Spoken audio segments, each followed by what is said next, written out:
Hey guys, what's up? So in this quick video I'm going to show you how you can get the nosebleed filter on TikTok.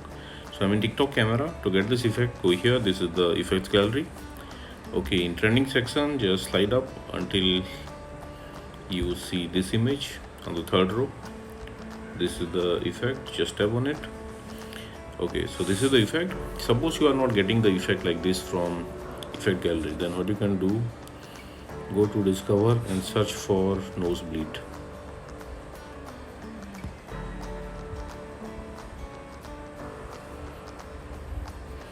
Okay, on the top row you will see the effect icon. Just tap there and you will be directed to the effect page. Now from here you can add it to your favorites, and at the bottom of the screen you will see try this effect. Just tap there to try the effect.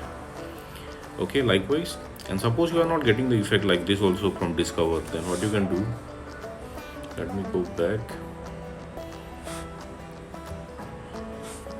Okay, visit this website. Link to this website I'll give you in the description box below. So here in this website you will see the effect icon. Just tap there and you'll be directed to the effect page again. Now tap on the record button at the bottom of the screen.